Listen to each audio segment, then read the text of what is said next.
शारीरिक और स्वाभाविक जीवन पर प्रभाव डालती है। अगर आपका हृदय सही नहीं है, आपका आत्मिक जीवन जो है वो सही नहीं है, तो आपका जो प्राण है वह सही नहीं होगा, वह शांति में होगा। हालेलुया। उसमें बहुत सारी गड़बड़ियां होंगी और वह इंपैक्ट डालेगा कि आपका शरीर जो है वह बीमारी में होगा। आमीन। अगर आपके मन में अशांति होगी, आप स्ट्रेस में होंगे, आप एंजाइटी में होंगे, आपके अंदर ये सब चीजें होंगी, तो वह कहीं ना कहीं आपके हेल्थ पर, आपके शारीरिक जो सेहत है उस पर प्रभाव डालेगी। आमीन। तो यूहन्ना 3 में हमने पढ़ा था कि यूहन्ना कहता है कि जैसे तुम आत्मिक उन्नति करते हो वैसे तुम सब बातों में उन्नति करो और तुम भले चंगे रहो। आमीन।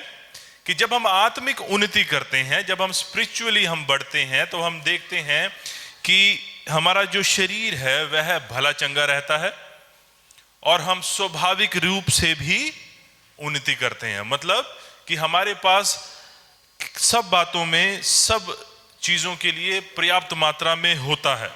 हालेलुया। मैं संपन्नता की बात कर रहा हूं। संपन्नता का मतलब ये नहीं है कि आपके पास करोड़ों रुपए आ जाएंगे। संपन्नता का मतलब ये है कि आपके पास हर एक प्रयोजन के लिए पर्याप्त मात्रा में होगा, ना सिर्फ आपके लिए बल्कि दूसरों के लिए। आमीन। ना जो परमेश्वर हैं वह बिना बात के कभी कोई बात नहीं करते। परमेश्वर बिना किसी पर्पस, बिना किसी योजना के कोई भी चीज आपको नहीं देंगे। मेरी बात को समझिए। अगर आप चाहते हैं कि आपको कोई चीज मिल जाए और उस चीज के पीछे कोई आपका पर्पस नहीं है, कोई आपकी योजना नहीं है, वह परमेश्वर के राज्य से कुछ लिंक नहीं करती, तो वो आपको वो सब चीजें नहीं मिलेंगी। इस बात को समझिए। अगर आप चाहते हैं आपके पास 1 करोड़ की गाड़ी आ जाए, 10 करोड़ का घर आ जाए, तो वो चीजें आपको नहीं मिलेंगी, क्योंकि वो चीजें किसी मायने नहीं रखती। वह परमेश्वर के राज्य में कोई मायने नहीं रखता। आमीन। लेकिन अगर आप कुछ चीजों को चाहते हैं और वह राज्य के लिए चाहते हैं, तब आपको वो सब चीजें मिलेंगी। मेरे साथ खोलिए यूहन्ना 15 अध्याय।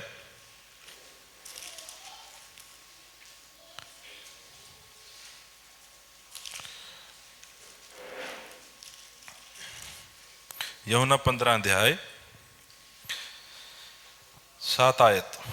यदि तुम मुझ में बने रहो और मेरा वचन तुम में बना रहे, तो जो चाहो मांगो और वह तुम्हारे लिए हो जाएगा।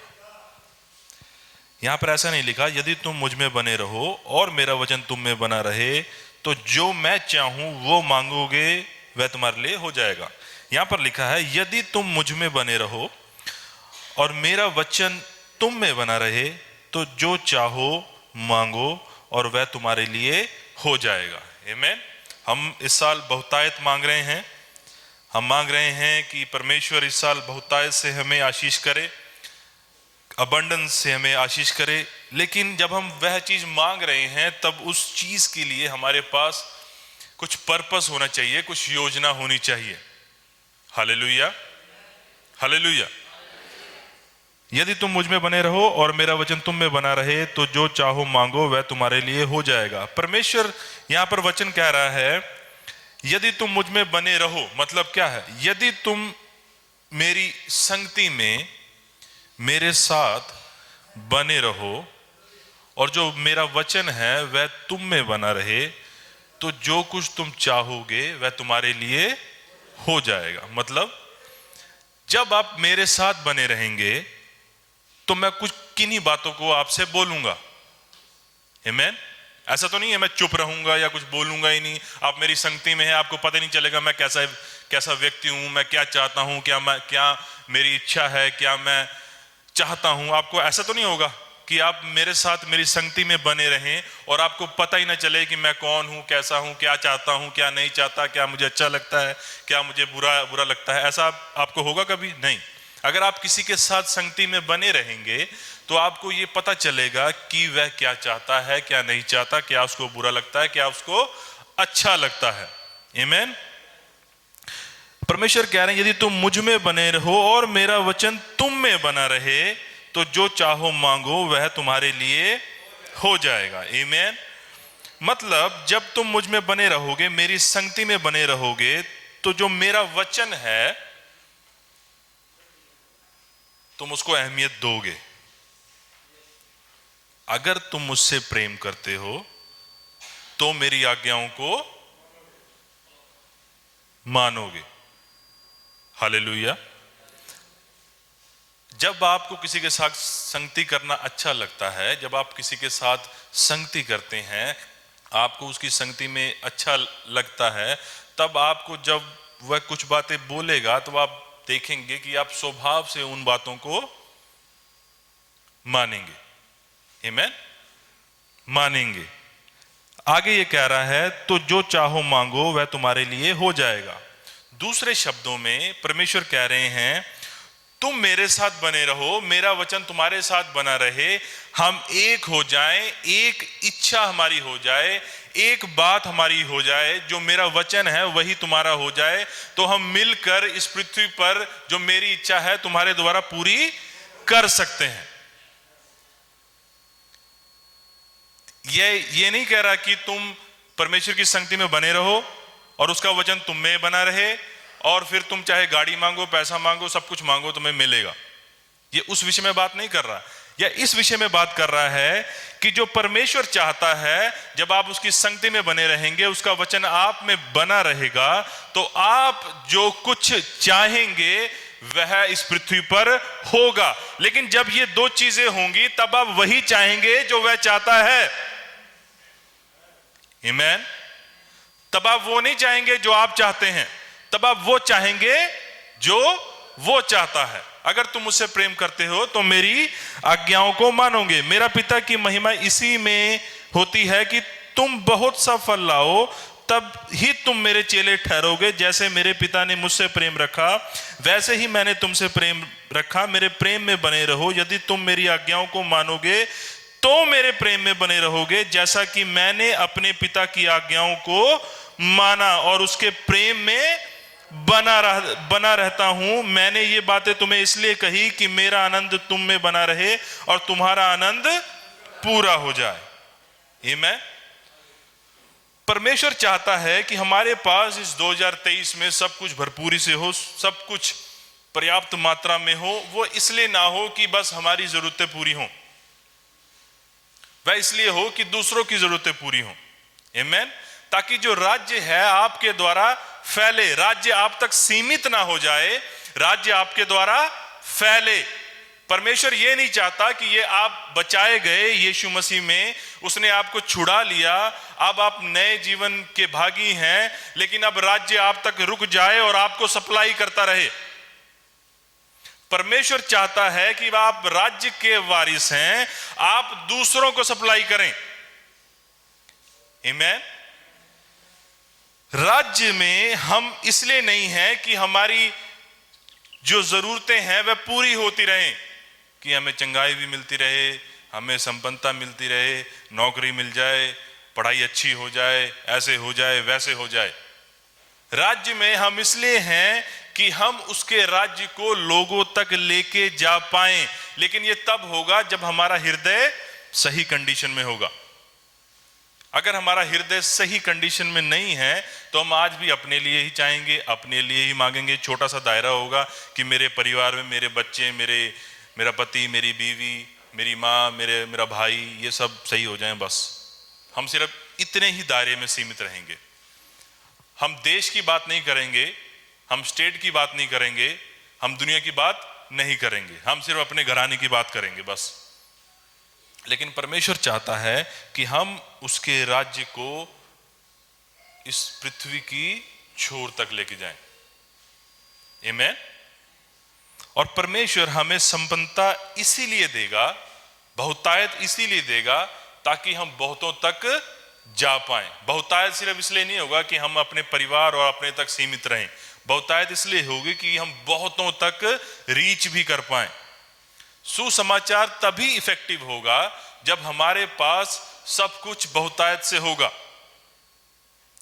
अब मेरी बात को समझिए, बहुतायत का मतलब ये नहीं है कि पैसा ही। बहुतायत का मतलब ये है जब आपके पास उसकी शांति बहुतायत से होगी, आप इसको जानेंगे, आप इसको समझेंगे, और आप किसी के पास गए और उसका जीवन तुरंत शांति से भर गया, आप गए और लड़ाई शुरू हो गई। समझ रहे आप बात को? पतरस, पौलुस, ये सब जो व्यक्ति थे, ये जहां जाते थे वहां सलूशन होता था। आपने देखा, नोटिस किया कभी? वो गए, जरूरी नहीं है कि वो पैसा ही दे दें, जरूरी नहीं है कि वह कोई चीज ही दे दें। वो जहां गए, जिस किसी को किस बात की एक्चुअल में नीड थी, वह बात उसके लिए वहां पूरी हुई। आमीन। क्यों? क्योंकि वह राज्य को फैला रहे थे। वह इसलिए नहीं राज्य में थे कि उनकी बस इच्छाएं पूरी हो जाएं, कि वह बस अपनी चीजों को पूरा कर लें, कि उनका परिवार जो घराना है वह बस हो जाए, बस। वह इसलिए नहीं थे, वह एक्चुअल में राज्य को फैला रहे थे। उनका हृदय जो था वह सही कंडीशन में था। वह परमेश्वर के साथ एक मन हो गए थे कि हम उसके राज्य को बढ़ाएंगे, और वही वह कार्य कर भी रहे थे। आमीन, हालेलुया। मेरे साथ एक वचन खोलिए, भजन संहिता, भजन संहिता 67 अध्याय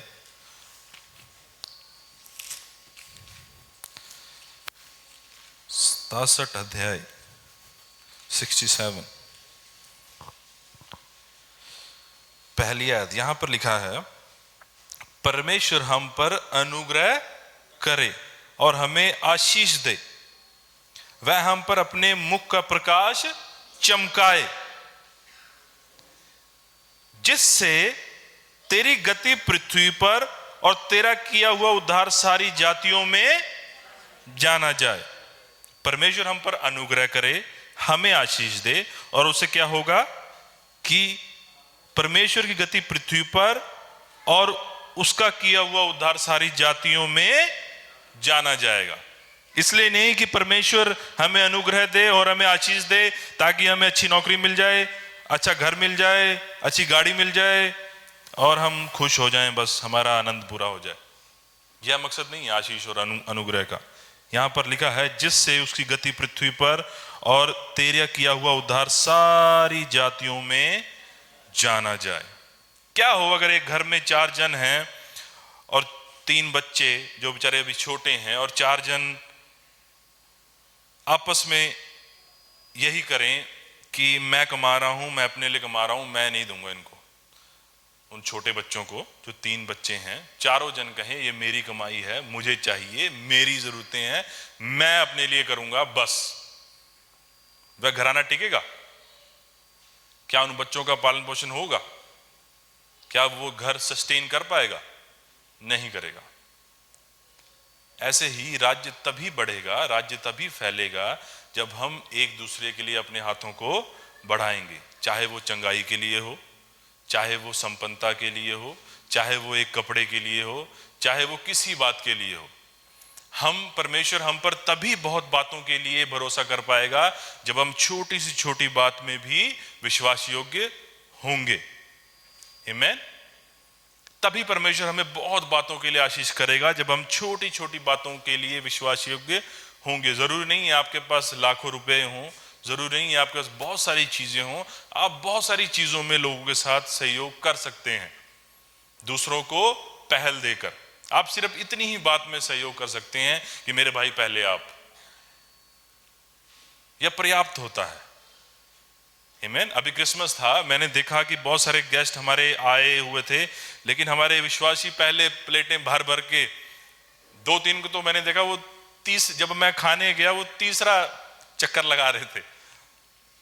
ऐसा क्यों होता है? क्योंकि हम दूसरों को पहल नहीं देना चाहते, हम दूसरों के बारे में नहीं सोचते, हम पहले अपने बारे में सोचते हैं कि मेरा पर्याप्त हो जाए, बाकी सब। आपको बता दूं, इजरायली भी खाने पीने में ही रह गए, खाने पीने के चक्कर में ही वह मारुस्थल में सब, मैं कहता हूं सब, योशू और कालेब को छोड़कर सब वहीं रह गए। परमेश्वर हमारे लिए जो चीजें चाहता है हमें उन चीजों को समझना है। छोटी छोटी बातें हैं लेकिन महत्वपूर्ण हैं। आमीन। जैसे मैंने पिछली बार मत्ती में आपको आपको समझाया था कि परमेश्वर ने वहां पर कहा कि बहुत से, कि ऐसा कोई नहीं है कि जो मेरे लिए अपने परिवार, अपना धन, अपनी माँ, अपनी बेटी, अपने भाई को छोड़े और 100 गुना ना पाए। लेकिन उसने साथ में ये भी ऐड किया, पर बहुत से आगे होंगे जो पीछे होंगे। आगे उसने दृष्टांत में बताया कि जो तो जिसका हृदय कुड़कुड़ाने लगेगा अपने भाई के आशीष को देखकर, वह पीछे होगा। आगे होकर भी हो सकता है आप आगे हो, लेकिन आपका हृदय सही ना हो तो आपके कर्म का कोई फायदा नहीं। आमीन। हमें अपने हृदय को सही रखना है, सही कंडीशन में लाना है, ताकि हम चीजों को सही रीति से कर पाए, पूरे हृदय से कर पाए। आमीन। क्योंकि परमेश्वर हमारे हृदयों को देखता है। तो प्रभु आपको आशीष करिए। चलिए मैं आपके लिए प्रार्थना करता हूं। अपने सिरों को झुकाएंगे, अपनी आंखों को बंद करेंगे। पिता परमेश्वर, मैं धन्यवाद करता हूं इस समय के लिए लॉर्ड। मैं धन्यवाद करता हूं यहाँ जितने जन हैं आपके लोग हैं पिता, आप इनसे बेहद प्रेम करते हैं। होने दीजिए कि इनके मन की आंखें ज्योतिर्मय हों, कि आप यह आपके वचन को समझ पाएं और आपके वचन का ज्ञान रख पाएं लॉर्ड। आप इनकी सहायता कीजिए ताकि यह आपके वचनों को गंभीरता से ले पाएं लॉर्ड।